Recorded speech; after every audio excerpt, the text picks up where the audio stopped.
सवाल है, रमजान में सबसे अफजल रात कौन सी है?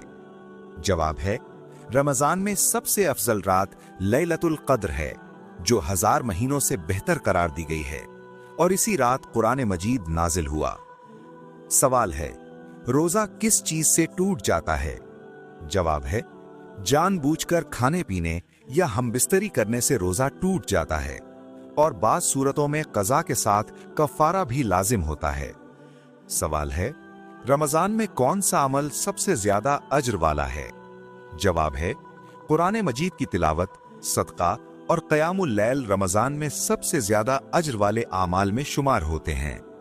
सवाल है, क्या गीबत करने से रोजा टूट जाता है? जवाब है, गीबत से रोजा तो नहीं टूटता, लेकिन इसका अज्र जाया हो सकता है और रोजा कमजोर हो जाता है। सवाल है, रमजान को रहमत, मग़फ़िरत और निजात का महीना क्यों कहा जाता है?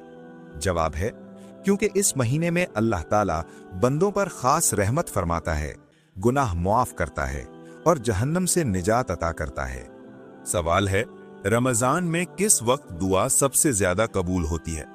जवाब है, इफ्तार के वक्त की दुआ बहुत कबूलियत वाली होती है, क्योंकि रोजेदार की दुआ रद्द नहीं की जाती। सवाल है, क्या रोजे की हालत में इंजेक्शन लगवाना जायज है?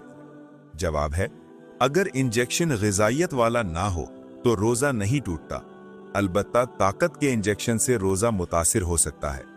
सवाल है, रमजान में सहरी करना क्यों जरूरी समझा जाता है? जवाब है, सहरी करना सुन्नत है और इसमें बरकत रखी गई है, इसीलिए इसे छोड़ना पसंदीदा नहीं। सवाल है, कौन सा महीना कुरान के नुज़ूल का महीना है? जवाब है, रमजानुल मुबारक वो महीना है जिसमें कुरान मजीद नाजिल किया गया। सवाल है, रोजे की हालत में गुस्सा आए तो क्या करना चाहिए? जवाब है, रोजेदार को चाहिए कि सब्र करे और कहे कि मैं रोजेदार हूं, ताकि गुनाह से बच सके। सवाल है, कौन सा अमल रिस्क में बरकत लाता है? जवाब है, शुक्रगुजारी और इस्तिग़फ़ार रिस्क में बरकत और इजाफा का जरिया बनते हैं। सवाल है, इंसान की जिंदगी में सुकून कैसे आता है? जवाब है, अल्लाह के जिक्र से दिलों को सुकून मिलता है, जैसा कि कुरान में वाज़ेह फरमाया गया है। सवाल है, सबसे अफजल सदका कौन सा है? जवाब है, मोहताज रिश्तेदार पर खर्च करना अफजल सदका है, क्योंकि इसमें सिला रहमी भी शामिल होती है। सवाल है, दुनिया की जिंदगी को कुरान ने किस चीज से तशबीह दी है?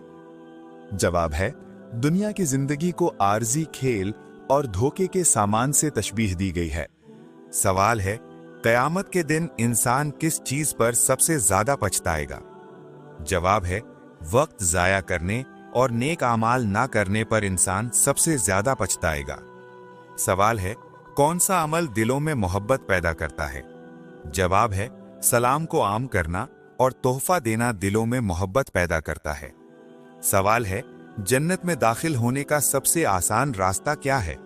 जवाब है, ईमान के साथ नेक आमाल और हुस्न अखलाक जन्नत में दाखिले का आसान रास्ता है। सवाल है, अल्लाह ताला के नजदीक सबसे पसंदीदा कलाम क्या है? जवाब है, सुभान अल्लाह, अल्हम्दुलिल्लाह, ला इलाहा इल्लल्लाह और अल्लाहु अकबर सबसे पसंदीदा कलिमात हैं। सवाल है, कौन सा अमल कब्र के अजाब से बचाने का सबब बनता है? जवाब है, नमाज की पाबंदी और नेकी पर इस्तिकामत कब्र के अजाब से बचाने का जरिया बनती है।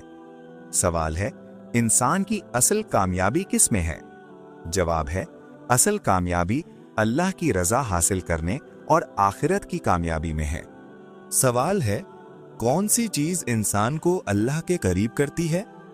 जवाब है, इखलास के साथ इबादत और सच्ची तौबा अल्लाह के करीब करती है।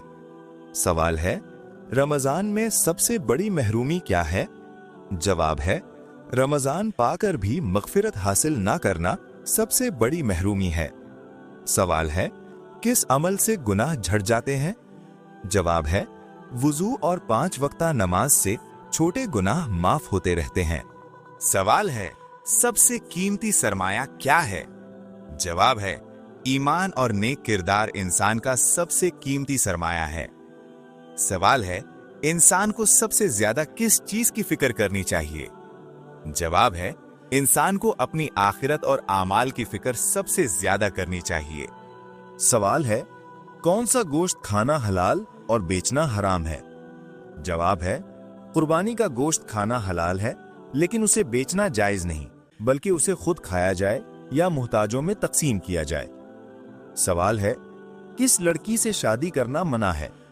जवाब है, इस्लाम में मुशरिका यानी शिर्क करने वाली औरत से निकाह करना मना है, जब तक वो इस्लाम कबूल न कर ले। सवाल है, कौन सा लिबास पहनकर नमाज पढ़ने से नमाज कबूल नहीं होती? जवाब है, ऐसा तंग या बारीक लिबास जिससे जिस्म का सित्र जाहिर हो, उसमें नमाज दुरुस्त नहीं होती, क्योंकि नमाज में जिस्म का ढांपना जरूरी है। सवाल है, वो कौन सा अमल है जो इंसान की अक्ल को कम कर देता है? जवाब है, बहुत ज्यादा सोना और सुस्ती इख्तियार करना इंसान की अक्ल और जहनी सलाहियत को कमजोर कर देता है। सवाल है, सबसे जल्द किस नेकी का सवाब मिलता है? जवाब है, रिश्तेदारी निभाना यानी सिला रहमी ऐसी नेकी है जिसका सवाब दुनिया में भी जल्द मिलता है और रिस्क में बरकत होती है। सवाल है, कौन सा जानवर शैतान को देखकर रोने लगता है? जवाब है, हदीस के मुताबिक गधा शैतान को देखकर आवाज निकालता है, इसीलिए उस वक्त अल्लाह की पनाह मांगने का हुक्म दिया गया है। सवाल है, दज्जाल इस वक्त कहां मौजूद है? जवाब है, अहादीस में आता है कि दज्जाल कयामत से पहले जाहिर होगा, और एक रिवायत के मुताबिक वो किसी जजीरे में कैद है जिसे बाज लोग जजीरा खरासान या मशरकी इलाकों से जोड़ते हैं। सवाल है, दौलत के अलावा और कौन सी चीज रिस्क में शामिल होती है? जवाब है, रिस्क सिर्फ मालो दौलत का नाम नहीं, बल्कि सेहत, सुकून, वक्त की बरकत और नेक औलाद भी रिस्क में शामिल होती है। सवाल है, सदका करने वाले इंसान को कितने शैतान मिलकर रोकते हैं? जवाब है, आमतौर पर बयान किया जाता है कि सदका देते वक्त 70 शैतान इंसान को रोकने की कोशिश करते हैं, क्योंकि सदका गुनाहों को मिटा देता है और शैतान को नापसंद होता है। सवाल है, नापाकी की हालत में सहरी करने से कौन सी मुसीबत आती है? जवाब है, नापाकी की हालत में सहरी करना कोई मुसीबत या नहूसत का सबब नहीं बनता, क्योंकि अगर कोई शख्स जनाबत की हालत में हो तो उसका रोजा फिर भी सही होता है। अलबत्ता नमाज के लिए गुस्ल करना जरूरी होता है। हदीस में आता है कि नबी करीम सल्लल्लाहु अलैहि वसल्लम बाज़ औक़ात फजर के वक्त जनाबत की हालत में होते थे, फिर गुस्ल करके रोजा रखते थे। इसलिए सहरी के वक्त नापाक होना कोई गुनाह या मुसीबत की वजह नहीं, बल्कि सिर्फ नमाज से पहले गुस्ल करना फर्ज है। हवाला साथ में मौजूद है।